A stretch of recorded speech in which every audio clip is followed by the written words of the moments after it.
ನಂದು ಸ್ವಂತೂರು Arikeri high school teacher ಆಗಿ ನಮ್ಮ ಅಜ್ಜನವರ ಆದರ್ಶವನ್ನ ಪ್ರತಿಯೊಬ್ಬ ಯುವಕರು ನಮ್ಮ ಜೀವನದಲ್ಲಿ ಅಳವಡಿಸಿಕೊಳ್ಬೇಕಾಗುತ್ತೆ. ಯಾಕಂದ್ರೆ ಒಬ್ರು ಟೀಚರ್ ಹೇಳಿದ್ರು, ಅವರು ಆಗಿನ ಕಾಲದಲ್ಲಿ 1932 BA ಪದವಿಯನ್ನು ಪಡೆದಿರ್ತಕ್ಕಂಥವ್ರು ನೌಕರಿ ಹೋಗ್ಲಿಲ್ಲ ಅಂತೇಳಿ. ಅದು ನಿಜ. ಯಾಕಂದ್ರೆ ರೈತರಲ್ಲಿ ಇರ್ತಕ್ಕಂಥ ಭಾವನೆ ಅಮೃತದಷ್ಟು ಸಮನಾಗಿರ್ತಕ್ಕಂಥದ್ದು. ಯಾಕಂದ್ರೆ ಅವರಿಗೆ ನೌಕರಿಗಳೇ ಇಷ್ಟ ಇರ್ತಾ ಇದ್ದಲ್ಲ. ಈಗ ನಮಗಿದೆ ನೌಕರಿ, ಆದ್ರೆ ಅವಾಗಿನ ಕಾಲದಲ್ಲಿ ಭೂಮಿಯನ್ನ ನಂಬಿಕೊಂಡು ಜೀವನವನ್ನ ಸಾಗಿಸ್ತಕ್ಕಂಥ ಮಾರ್ಗವನ್ನ ಕೊಟ್ಟಿರ್ತಕ್ಕಂಥವ್ರಂದ್ರೆ ನಮ್ಮ ಅಜ್ಜನವರು, ಬಸಪ್ಪ ಇಳ್ಕಲ್ ಅವರು. ಆ ಒಂದು ಆದರ್ಶವನ್ನ ಈಗಿನ ನಾವು ಪೀಳಿಗೆಗಳು ಜೀವನದಲ್ಲಿ ಅಳವಡಿಸಿಕೊಳ್ಬೇಕಾಗುತ್ತೆ. ಯಾಕಂದ್ರೆ ಹಿಂದಿನ ಕಾಲದಲ್ಲಿ ಇರ್ತಕ್ಕಂಥ ಫರ್ಟಿಲೈಸರ್ಗಳು ಈಗಿವೆ. ಅವಾಗ ರಸಗೊಬ್ಬರ ಮನೆಯಲ್ಲಿ ಪಟ್ಟಿ ಗೊಬ್ಬರವನ್ನು ಹಾಕಿ ರೈತ ಬೀಜನ ಕಾಳು ಕಡಿಗಳನ್ನ ಜೀವನದಲ್ಲಿ ಅಳವಡಿಸಿಕೊಂಡಿರ್ತಕ್ಕಂಥ, ತಮ್ಮ ಜೀವನಕ್ಕೆ ಅಳವಡಿಸಿಕೊಂಡಿರ್ತಕ್ಕಂಥ ಗಟ್ಟಿಮುಟ್ಟಾದ ದೇಹವನ್ನು ಹೊಂದಿರತಕ್ಕಂಥವ್ರು. ಈಗಿನ ನಾವು ಪೀಳಿಗೆಗಳು ಬರೀ ಫರ್ಟಿಲೈಸರ್ ಆಗಿರ್ತಕ್ಕಂಥ ಕೆಮಿಕಲ್ ಅನ್ನ ಸೇವಿಸಿ 40 ವರ್ಷಕ್ಕೆ ಮೇಲೆ ಹೋಗ್ತಕ್ಕಂಥವ್ರು. ಆದರೆ ಹುಟ್ಟು ಸಾವು ಮಧ್ಯದಲ್ಲಿರ್ತಕ್ಕಂಥ ಜೀವನ ಇದೆಯಲ್ಲ, ಅದನ್ನು ತೋರಿಸ್ಕೊಟ್ಟಿರ್ತಕ್ಕಂಥವ್ರು ಬಸಪ್ಪ ಇಳ್ಕಲ್ ಅವರು. ಅದನ್ನ ನಮ್ಮ ಜೀವನದಲ್ಲಿ ಅಳವಡಿಸ್ಕೊಳ್ಬೇಕಾಗತ್ತ ನಾವು. ಯಾಕಂದ್ರೆ ಹಿರಿಯರ ಮಾರ್ಗದರ್ಶನ ಅತಿ ಅವಶ್ಯವಾಗಿರ್ತಕ್ಕಂಥದ್ದು. ಅವಾಗಿನ ಕಾಲದಲ್ಲಿ ಯಾವ ಗ್ರಾಮಕ್ಕೂ ಕೂಡ ಪೊಲೀಸರು ಬರ್ತಾ ಇದ್ದಿಲ್ಲ. ಊರಿನಲ್ಲಿ ಇರ್ತಕ್ಕಂಥ ಹಿರಿಯರೇ ಅವರ ಜೀವನವನ್ನ ಬದಲಾಯಿಸ್ತಾ ಇದ್ರು. ಅವರ ಮಾರ್ಗದರ್ಶನ ನಡೀತಾ ಇತ್ತು. ಅವರ ಮಾರ್ಗದರ್ಶನದಲ್ಲಿ ಹಿರಿಯರು ನಡೀತಾ ಇದ್ರು. ಏನು ಅವರು ಮಾರ್ಗ ಕೊಡ್ತಿದ್ರು ಅದು ಪ್ರಕಾರ ಜನ ನಡೀತಾ ಇತ್ತು. ಆದ್ರೆ ಈಗಿಲ್ಲ. ಈಗ ಪ್ರತಿಯೊಂದು ಜಗಳ ಕೂಡ ಪೊಲೀಸ್ ಸ್ಟೇಷನ್ ಗ್ರಾಮಕ್ಕೆ ಬರ್ತಕ್ಕಂಥ ಪದ್ಧತಿ ಬಂದಿದೆ. ಅದಕ್ಕೆ ನಮ್ಮ ಅಜ್ಜನವರ ಒಂದು ಆದರ್ಶಗಳನ್ನ ನಾವೆಲ್ಲರೂ ಅಳವಡಿಸಿಕೊಳ್ಬೇಕಾಗತ್ತೆ. ಅವರು ರೈತೈಕೆಯಲ್ಲಿ ಪಳಗಿರ್ತಕ್ಕಂಥದ್ದನ್ನ ನಮ್ಮ ಜೀವನದಲ್ಲೂ ಕೂಡ ನಾವು ಅಳವಡಿಸಿಕೊಳ್ಬೇಕಾಗತ್ತೆ. ಅವರ ಆರೋಗ್ಯವನ್ನ ನಾವು ನಮ್ಮ ಜೀವನದಲ್ಲಿ ಅಳವಡಿಸಿಕೊಳ್ಬೇಕಾಗತ್ತೆ. ಈಗ ಹೇಳಿದ್ರು ನಮ್ಮ ನಿಂಗಪ್ಪ ಹೇಳಿದ, ಅವ್ರು ವಾಕ್ ಮಾತ್ರ ತಪ್ಪಿಸ್ತಾ ಇದ್ದಾರೆ. ಮಾಸ್ಟರ್ ಶೂಟ್ ಈಗಿನ ಕಾಲದಲ್ಲಿ ಬೇಕೇ ಬೇಕು, ಪ್ರತಿಯೊಬ್ಬರಿಗೂ ಬೇಕಾಗಿದೆ ವಾಕ್. ಯಾಕಂದ್ರೆ ಹುಟ್ಟಿದ ಕೂಸು ಹೊರಗೆ ತಾಯಿ ಗರ್ಭದಿಂದ ಹೊರಗೆ ಬರ್ತಾರ, BP ಶುಗರ್ ತಗೊಂಡ್ ಬರ್ತಾರ. ಅವಾಗಿನ ಕಾಲದಲ್ಲಿ 40 ವರ್ಷದ ಮೇಲೆ BP ಶುಗರ್ ಇರ್ತಿತ್ತು.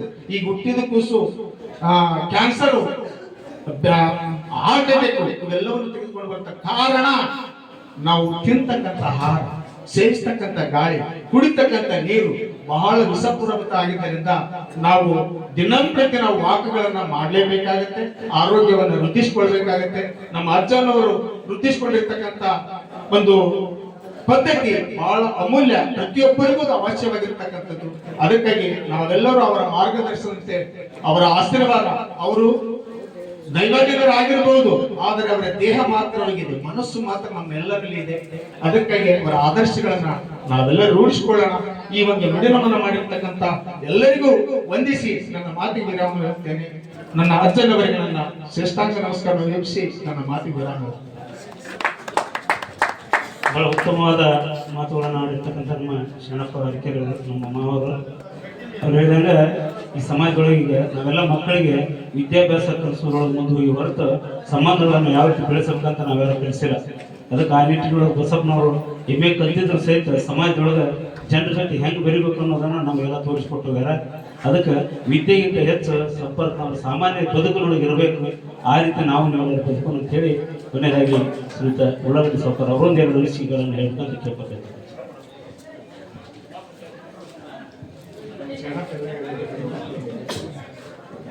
ವೇದಿಕೆಯ ಮೇಲೆ ಆಸೀನರಾದಂಥ ಎಲ್ಲ ಗಣ್ಯಮಾನ್ಯರೇ ಹಾಗೂ ಆತ್ಮೀಯ ಬಂಧುಗಳೇ, ಇಂದು ದಿವಂಗತ ಬಸಪ್ಪ ಇಳ್ಕಲ್ ಅವರ ನುಡಿ ನಮನ ಕಾರ್ಯಕ್ರಮಕ್ಕೆ ಆಗಮಿಸಿದಂಥ ತಮ್ಮೆಲ್ಲರಿಗೂ ನಮಸ್ಕಾರಗಳನ್ನು ಸಲ್ಲಿಸುತ್ತಾ, ಈಗಾಗಲೇ ಅನೇಕರು ಹೇಳಿದಂತೆ ಪ್ರತಿಯೊಬ್ಬರು ಈಗ ಯಾರೇ ನೌಕರಿ ಸೇರಿದಪ್ಪ ಅಂದ್ರೆ ರಿಟೈರ್ಮೆಂಟ್ ಗ್ಯಾರಂಟಿ, ಅವ್ರು ಎಂದಾದರೂ ನಿವೃತ್ತಿ ಹೊಂದಲೇಬೇಕು.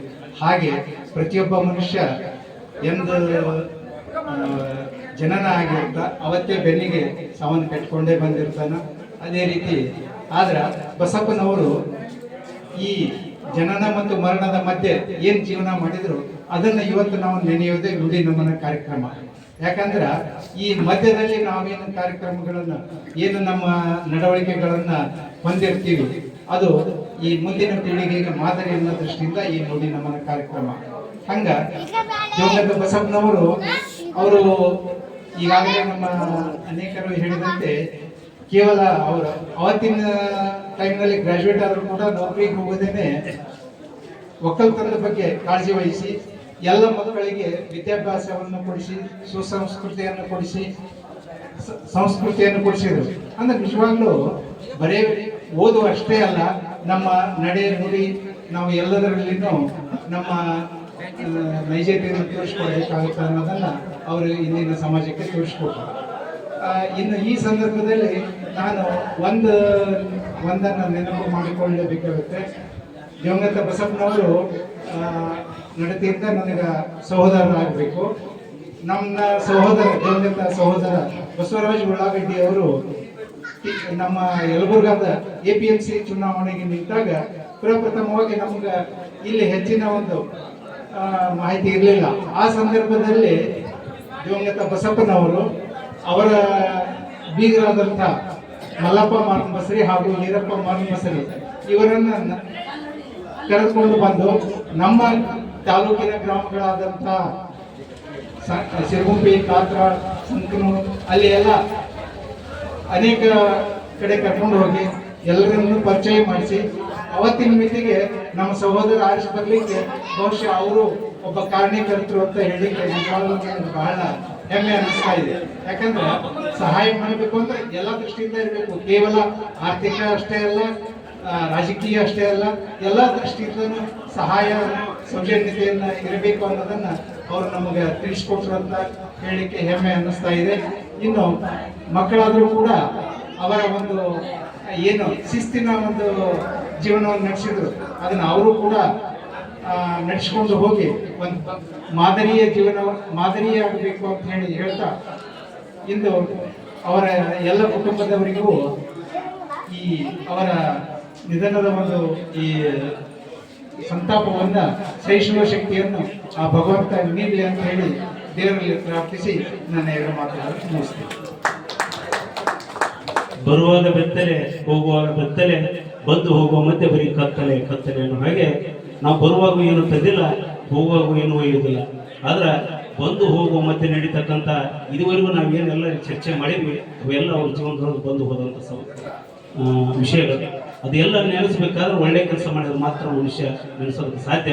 ಇವತ್ತು ಅವರ ಆ ಶರೀರ ದೇಹ ನಮ್ಮ ಜೊತೆ ಇರಲಿದ್ರು ಕೂಡ ಅವರ ಆತ್ಮ, ಅವರ ನೆನಪು ಸದಾ ಸಮಾಜದೊಳಗೆ ಇರುತ್ತೆ. ಅಂತ ನೆನಪನ್ನ ಉಳಿಯುವ ರೀತಿಯೊಳಗೆ ಸಮಾಜದೊಳಗೆ ಬದುಕಿದಂಥ ಬಸಪ್ಪ ಇಳಕಲ್ ಅವರಿಗೆ ಇನ್ನೂ ದೇವರು ಅವರಿಗೆ ಆಯುಷ್ಯಗಳನ್ನು ಕೊಡಬೇಕಾಗಿತ್ತು. ಇನ್ನೊಂದು 4 ವರ್ಷ ಆದ್ರೆ ಶತಾಯುಷಿಗಳಾಗಿ ನಮ್ಮೂರಿನ ಒಂದು ಹೆಮ್ಮೆ ಆಗ್ತಿತ್ತು. ಅವ್ರಿಗೆಲ್ಲರ ಒಂದು ಆಸೆ ಕೂಡ ಆಗಿತ್ತು. ಅದು ದೇವರಲ್ಲಿ ಮತ್ತು ಅವರು ಅಷ್ಟೇ ಅಂತ ಅವ್ರ ಹಣೆ ಬರೀದ್ಮೇಲೆ ನೀವು ಮಾಡೋಕ್ಕಾಗಿಲ್ಲ.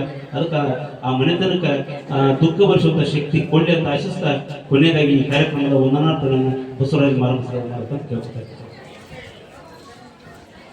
ವೇದಿಕೆ ಮೇಲಿರ್ತಕ್ಕಂಥ ನಮ್ಮ ಮಾವರಾಗಿರ್ಬೋದು, ನಮ್ಮ ಮಧ್ಯರಾಗಿರ್ಬೋದು, ನಮ್ಮ ಬೀಗರು, ನಮ್ಮ ಗುರುಗಳು, ಹಾಗೆ ಎದುರಿಗೆ ನಿಂತಿರ್ತಕ್ಕಂಥ ಎಲ್ಲ ನಮ್ಮ ಸಂಬಂಧಿಕರು ಮತ್ತು ಬಂಧು ಬಾಂಧವರು ಮತ್ತು ಸ್ನೇಹಿತರು, ನಮ್ಮ ಮಧ್ಯೆ ಹೋಗಿದ್ದು ಒಂಥರ ಏನಪ್ಪ ಅಂತಂದ್ರೆ ಒಂದು ದೊಡ್ಡ ಗಿಡ ಏನು ಉಳಿಬಿಡ್ತಲ್ಲ ಆ ಟೈಪ್ ಆಗ್ಬಿಟ್ಟೈತಿ. ಹೆಂಗಂತಂದ್ರೆ ನಾವು ಅವರ ಒಂಥರ ಕಳ್ಳು ಬಳಿಗಳೆಲ್ಲ ಅವ್ರೇನು ನಮಗೆ ಮಾರ್ಗದರ್ಶನ ಕೊಟ್ಟಿದ್ರಲ್ಲ, ಅವರೊಂದು ನಮಗೇನ ನಾವೆಲ್ಲ ಹೆಣ್ಣು ಮಕ್ಕಳು ಇರ್ಬೋದು, ಗಂಡು ಮಕ್ಕಳು ಇರ್ಬೋದು, ಮಕ್ಕಳು ಇರ್ಬೋದು, ಸ್ವಸ್ಥಂದು ಇರ್ಬೋದು, ಹಳೆಯಂದಿರು ಇರ್ಬೋದು, ಅವ್ರ ಮಾರ್ಗದರ್ಶನಗಳು ಹೋಗ್ತೀವಿ ನಾವು. ನಮ್ಮ ಅಮ್ಮ ಮತ್ತು ಅತ್ತೆ ಏನು ಹೇಳ್ಕೊಟ್ಟಿದ್ರೆ, ಯಾಕಂದ್ರೆ ಏನೋ ಕಾರ್ಯಕ್ರಮ ನಡೆದ್ರು ಅವ್ರು ಬರ್ಬೇಕು, ಅವರ ಮುಖ್ಯ ನಿಂತು ಎಲ್ಲ ನಮ್ಮ ಮನೆ ಕಾರ್ಯಕ್ರಮ ಇರ್ಬೋದು, ಯಾವುದೋ ಒಂದು ಕಾರ್ಯಕ್ರಮ ಇದ್ರೆ ಅವ್ರ ಮುಖ್ಯ ಸ್ಥಿತಿಯಲ್ಲೇ ಮಾಡ್ತಿದ್ವಿ ನಾವು. ಹೀಗಾಗಿ ಅವ್ರು ಹೋಗಿರೋ ದೊಡ್ಡ ನಮಗೆ ಏನಪ್ಪ ಅಂತಂದ್ರೆ ನಷ್ಟ, ಯಾಕಂದ್ರೆ ಅದು ತುಂಬಲಾರಂತ ನಷ್ಟ. ನಾನು ಅವರ ಒಂದು ದಿನಚರ್ಯ ನೋಡಿದ್ರೆ ಅವ್ರು ಇನ್ನೂ ಒಂದು 10-15 ವರ್ಷ ಆರಾಮ ನಮ್ಮ ಬದುಕು ನಮ್ಮ ಒಂದು ವಿಶ್ವಾಸ ಇತ್ತು ನಮ್ಗೆ. ಯಾಕಂದ್ರೆ 4 ಹೋದಪ್ಪ ಒಂದು ತಾಸು ಆರಾಮ ಹಿಂಗೋಗಿ ಬಂದ್ಬಿಡೋ ಅದು ವಾಕಿಂಗ್ ಒಂದು ದಿವಸ ತಪ್ಪಿಸೋದಿಲ್ಲ. ಅವ್ರ ಟೈಮ್ ಟು ಟೈಮ್ 5 ಗಂಟೆಗೆ ಇರಬೇಕು, 5 ಗಂಟೆಗೆ ಇರಬೇಕು, ಆ ಟೈಮ್ಗೆ ಚಹಾ ಕುಡಿಬೇಕು. ಮಧ್ಯಾಹ್ನ 1:15 ಊಟ, 1:15 ಊಟ, ಬಿಸಿ ರೊಟ್ಟಿನ ಬೇಕು. ನಮ್ಮಮ್ಮ ಮಾಡಿಕೊಟ್ರೆ ತಿನ್ನವ, ಅವರನ್ನ ಹೇಳ್ಬೇಕು. ನಾವೇನು ಹೇಳಕ್ ಹೋದ್ರೆ ಸ್ವಲ್ಪ ಶೀತ ಆಗ್ತಿತ್ತು ನಮ್ಮ ಅಜ್ಜ. ಹಿಂಗಾಗಿ ಅವರು ಶಿಸ್ತು ಮತ್ತು ಅದು ಏನಪ್ಪ ಅಂತಂದ್ರೆ ಸಂಯಮ ಮತ್ತು ಅವ್ರ ಒಂದು ಪ್ರತಿದಿನ ಆಚರಣೆ ಮಾಡುವಂಥ ದಿನಚರ್ಯೆ ಅದೆಲ್ಲರಿಗೂ ಮಾರ್ಗದರ್ಶನ, ನಮಗೂ ಕೂಡ ಮಾರ್ಗದರ್ಶನ. ಆಮೇಲೆ ಅವ್ರಿಗೆ ಯಾವುದೇ ರೀತಿಯಾದಂಥ ಕೆಟ್ಟ ಹವ್ಯಾಸ ಇರೋದಿಲ್ಲ. ಈ ಸ್ಮೋಕಿಂಗ್ ಮಾಡಿದ್ರು ಮೊದಲಾಗೆಲ್ಲ ಒಂದು 10-15 ವರ್ಷ ಆಯ್ತು. ಡಾಕ್ಟರ್ ಹೇಳಿದ್ರೆ ಯಾವುದೋ ಒಂದು ಕಾರಣಕ್ಕೆ ನೀವು ಬಿಟ್ಟರೆ ಭಾಳ ಚಲೋ ನೋಡ್ರಿ ಅಂತಂದು ಅವಾಗ ಬಿಟ್ಟವ್ ನಮಗೆ ಹೊಳ್ಳಿ ಅವಾಗ BP ಅನ್ನೋದಿಲ್ಲ, ಶುಗರ್ ಅನ್ನೋದಿಲ್ಲ, ಯಾವ್ಯಾವ ಕಾಯಿಲೆ ಇದ್ದಿಲ್ಲ. ಅವ್ರು ಯಾವ್ಯಾವ ಕಾಯಿಲೆ ಇದ್ದಿಲ್ಲ ಅವ್ರು ನೋಡಿ ನಾವು ಬದುಕಬೇಕು. ಅದಕ್ಕೆ ಎಲ್ಲರಿಗೂ ಬಹಳ ಮಾರ್ಗದರ್ಶನ ಕೈಗಿದ್ರು. ಹೀಗಾಗಿ ಅವರು ಬಿಟ್ಟು ಹೋಗಿದ್ರು ಬಹಳ ದುಃಖದ ಸಂಗತಿ. ಈಗ 2 ಮಾತು ಮುಗಿಸ್ತೀನಿ ನಾನು. ಎಲ್ಲರಿಗೂ ವೇದಿಕೆ ಮೇಲಿರ್ತಕ್ಕಂಥ ನಮ್ಮ ಅಜ್ಜವರಿಗೆ ಮತ್ತು ಮಾವರಿಗೆ ಎಲ್ಲರಿಗೂ ನನ್ನ ಈ ಕಾರ್ಯಕ್ರಮಕ್ಕೆ ಬಂದು ವೇದಿಕೆ ಮೇಲಿದ್ದು ಕಾರ್ಯಕ್ರಮ ನಡೆಸ್ಕೊಡೋದಕ್ಕೆ, ಹಾಗೆ ವೇದಿಕೆ ಎದುರುಗಡೆ ಇರ್ತಕ್ಕಂಥ ಎಲ್ಲರಿಗೂ ವಂದನಾ ಪ್ರೇಮ ಸಲ್ಲಿಸುತ್ತಾ ಎಲ್ಲರೂ ಪ್ರಸಾದ ತಗೊಂಡು ಹೋಗ್ಬೇಕಾಗಿ ಎಲ್ಲರಿಗೂ ಧನ್ಯವಾದಗಳು. ಎಲ್ಲರಿಗೂ ಕಾರ್ಯಕ್ರಮ